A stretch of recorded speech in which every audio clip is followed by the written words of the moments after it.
Hello guys. इसके पहले video में हमने क्या देखा था, कॉर्नोट इक्विलिब्रियम कैसे होता है, कॉर्नोट इक्विलिब्रियम को नैश इक्विलिब्रियम क्यों कहा जाता है, उसके साथ साथ वो पैरेटो एफिशिएंट है कि नहीं, वगैरह वगैरह जितने भी सारी चीज़ें, रिएक्शन कर्व्स कैसे निकालते हैं, सब मैथमेटिकली देखा था। ठीक है, अब इसका एक क्वेश्चन सॉल्व करते हैं। पिन डाई का ये क्वेश्चन है, क्वेश्चन नंबर 3 ओलिगोपोली चैप्टर का। तो आप जाके क्वेश्चन फाइंड आउट कर सकते हो वहाँ से। ओके, तो क्वेश्चन में क्या गिवन है, सबसे पहला जो क्वेश्चन है उसमें हमको बताया कि AC यानी कि average cost equals to marginal cost है, जो कि गिवन है $5। ठीक है, और मार्केट डिमांड कर्व मेरे को दिया हुआ है Q equals to 53 minus P, और यहाँ पे Q जो है वो टोटल आउटपुट है, और फिर इसलिए प्राइस तो है ही। ओके, सो हमको क्या पूछा है कि मोनोपोलिस्ट के लिए, यानी मोनोपोली सिचुएशन अगर जब होता है तो उस समय मेरा प्राइस और क्वांटिटी ये दोनों कितना होगा। ठीक है, एंड प्रॉफिट मेरा कितना होगा फॉर ईच फर्म। हमको पता है कि मोनोपोलिस्ट के लिए निकालना बहुत ही आसान है। आपको ही पता है क्या करना है, M R equals to M C करना है और उसको सॉल्व करना है, और उसके बाद प्रॉफिट जो जैसे निकालते हैं वैसे निकालना है। तो इसमें कुछ देखने लायक नहीं है। हाँ, वीडियो पॉज करके खुद से करो, फिर आंसर मैच कर सकते हो। हमारा एम आर है यहाँ पे इतना निकला है, फिर M C equals to this, M R equals to M C करेंगे तो मेरा आउटपुट एंड प्राइस दोनों ही निकल जाएगा। और उसके साथ साथ फिर हमको टोटल कॉस्ट निकालना होगा। तो टोटल कॉस्ट हम लोग जानते हैं ये इतना होता है, del T C by del Q equals to M C होता है। और अगर इंटीग्रेट करते हैं तो मेरा टी सी जो है वो M C into Q plus C C, यहाँ पे जीरो होगा वैल्यू, कोई वैल्यू गिवन नहीं है, फिक्स्ड कॉस्ट नहीं है मेरे पास कुछ भी। तो वेरिएबल कॉस्ट है वो इतना है, तो टोटल कॉस्ट जो है वो 120 है, 5 इंटू 24, बिकॉज 24 है मेरा आउटपुट। मेरा प्रॉफिट जो है वो 576 है। ठीक है, अब आते हैं नेक्स्ट क्वेश्चन में। मेरा नेक्स्ट क्वेश्चन क्या है, Q1 जो है मेरा पहला जो है हमको सिर्फ Q दिया हुआ था। ठीक है ना, तो वो ऑब्वियसली कोई फर्म नहीं था, सिर्फ एक इंडिविजुअल फर्म था। बट अभी जो है दो फर्म आ गए, यानी डुओपोली का केस हो गया। Q1 जो है फर्म 1 का आउटपुट है, Q2 जो है वो फर्म्स 2 का आउटपुट है। ठीक है, मार्केट डिमांड कर्व जो है आप टोटल आउटपुट पर डिपेंड कर रहा है, जो कि Q1 प्लस Q2 है, and equals to 53 minus P, same है, बस हमारा ये जो फर्म है वो दो हो गया है। ठीक है, कॉस्ट स्ट्रक्चर भी सेम है। अब बोल रहा है right down the profits of each firm as functions of Q1 and Q2। Okay, तो इनके प्रॉफिट्स को हमको Q1 एंड Q2 के फंक्शन में लिखना बहुत ही आसान है, हमें पता है क्या करना है। वीडियो पॉज करके खुद से करो और उसके बाद देखो। होप आप सबका भी सेम आया होगा जैसा कि मेरा आया है। Q इक्वल्स टू इतना गिवन है, TC1 मेरा 5 इंटू Q1 एंड TC2 जैसे कि सिमिलर प्रोसेस है 5 into Q2, and pi one TR1 minus TC1 यानी फॉर्म 1, पाई 1 यानी फॉर फॉर्म 1 प्रॉफिट कितना होगा। तो P इंटू Q1, P तो यहाँ पे डिमांड है, market demand curve, into Q1 output for form 1 पर डिपेंड करेगा, and minus 5 into Q1। Solve करके मेरा पाई 1 जो है वो Q1 एंड Q2 का फंक्शन का वैल्यू आया है। ठीक है, सिमिलरली पाई 2 का भी इतना आया। ठीक है, अब आते हैं नेक्स्ट क्वेश्चन में। तो नेक्स्ट क्वेश्चन मेरा क्या है, find form each forms reaction curve. Reaction curve find out करने के लिए क्या करना पड़ता है, हमें पता है कि पाई 1 हमको पता है, उसके साथ उसको मतलब ईच फर्म्स के आउटपुट के साथ डिफ्रेंशिएट करना पड़ता है, जो कि हमारा फर्स्ट ऑर्डर कंडीशन है, del pi 1 by del Q1। तो मेरा उसका वैल्यू इतना आ गया, और उसको इक्वेट करना पड़ता है जीरो के साथ प्रॉफिट मैक्सिमाइजेशन के लिए, सिंपल। हाँ, मेरा Q1 जो है, फिर मेरा इससे हम लोग इक्वेशन को सॉल्व करके Q1 जो रिएक्शन का फॉर फॉर्म 1 है वो मेरा इतना निकल गया। सिमिलरली Q2 जो है वो फॉर्म 2 का जो रिएक्शन कर्व है वो इतना है। ठीक है, अब नेक्स्ट क्वेश्चन है, calculate Cournot equilibrium resulting market price and profits of each firm. हमको पता है क्या करना है, जैसा कि हमने मैथमेटिकली किया था कॉर्नोट इक्विलिब्रियम वाले वीडियो में, कि हमको एक एक फर्म के रिएक्शन कर्व में, क्योंकि दोनों को पता है कि उनका उनके राइवल फर्म्स का क्या रिएक्शन होने वाला है, तो वो उनके राइवल फर्म्स का जो रिएक्शन कर्व है वो हम एक एक फर्म के रिएक्शन कर्व में पुट करेंगे। जैसे Q1 24 minus half into Q2 है। अब Q2 का रिएक्शन कर्व पता है Q1 को, तो 20 वो इतना है 24 माइनस हाफ इंटू Q1, वो हमने इस इक्वेशन में पुट किया, और फिर Q1 के लिए सॉल्व किया, तो Q1 का वैल्यू जो है 16 आया। सिमिलरली Q2 का वैल्यू जो है 16 आएगा। कैलकुलेट करने की जरूरत नहीं है, बिकॉज हमें पता है कॉस्ट स्ट्रक्चर सेम है, एंड कॉस्ट स्ट्रक्चर जब जब सेम होगा तो आउटपुट लेवल भी सेम होगा। ठीक है, ओके। अब आते हैं इधर। अब नेक्स्ट क्वेश्चन हमारा पूछा है मार्केट प्राइस क्या होगा। तो मार्केट प्राइस टोटल आउटपुट पर डिपेंड करता है, और टोटल आउटपुट मेरा यहाँ पर 16 नहीं 32 है, बिकॉज Q1 अगर 16 है तो Q2 भी 16 है, इसी कारण ये 32 हुआ। तो P जो है प्राइस मेरा 21 हो गया। अब इंडिविजुअल प्रॉफिट मेरे को निकालने बोला है, सिंपल है भाई, Q1 एंड Q2 को हम लोग पुट करेंगे तो मेरा प्रॉफिट जो है वो 256 ईच आ जाएगा, बिकॉज मेरा सेम है सब कुछ, तो इसीलिए। ओके, सो अब नेक्स्ट पार्ट के क्वेश्चन में क्या बोला गया है, ये पार्ट बहुत ही इंपॉर्टेंट पार्ट है।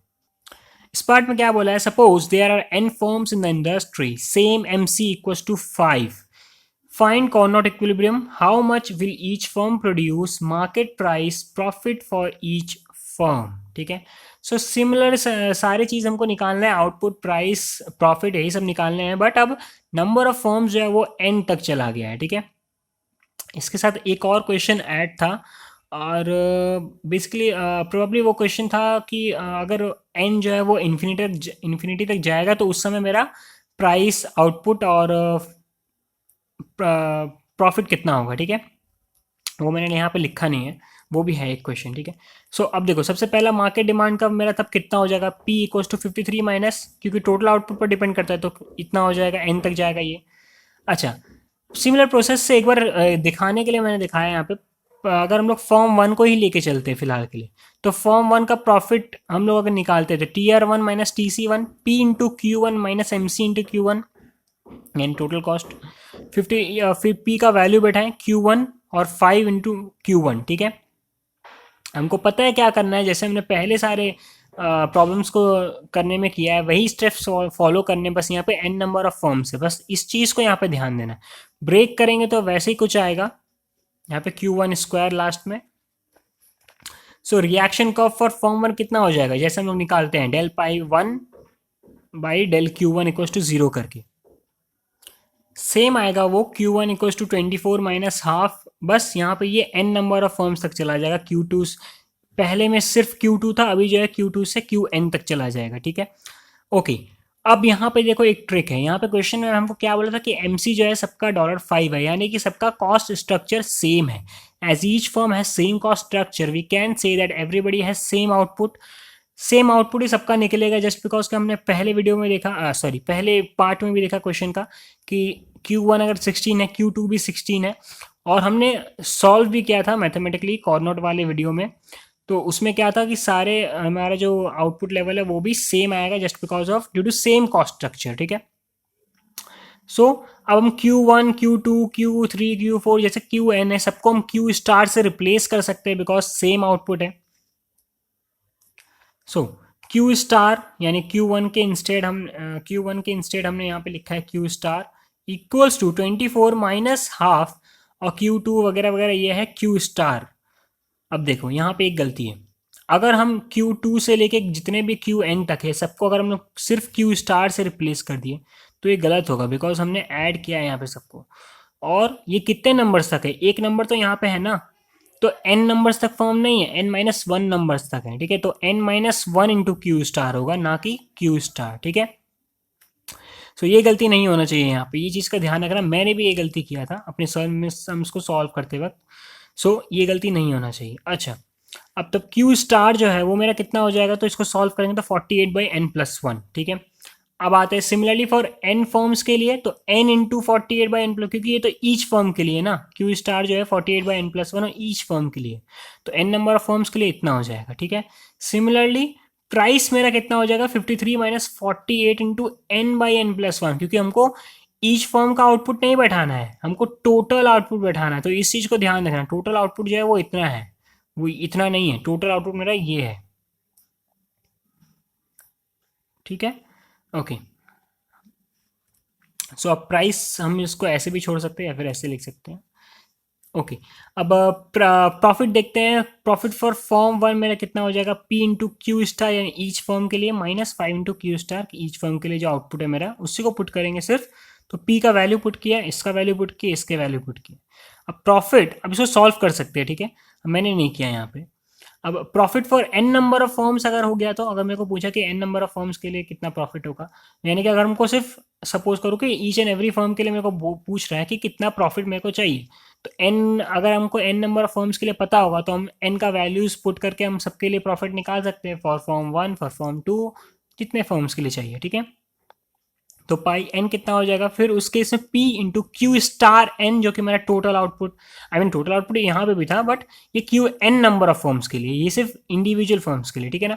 तो एन नंबर ऑफ फॉर्म्स के सिचुएशन में हम लोग इस तरह से क्यू स्टार एन, और हमको पता है क्यू स्टार एन जो है वो मेरा इतना है, N by N plus one into 48। तो इस चीज़ को बस पुट करेंगे यहाँ पर, देखो N by N plus one into 48, P का वैल्यू दिस है और इसका वैल्यू ये, ठीक है।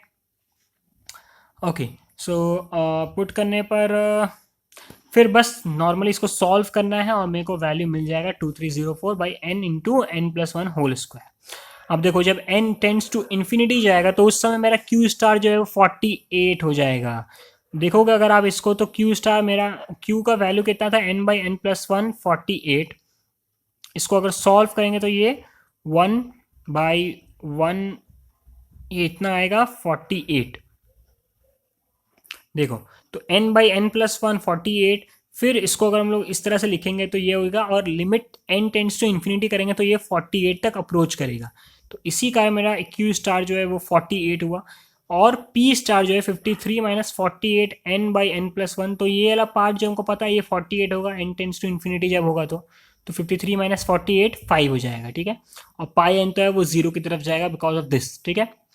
अब अगर इस वीडियो में कुछ भी समझ ना आया हो तो कमेंट सेक्शन में कमेंट करना।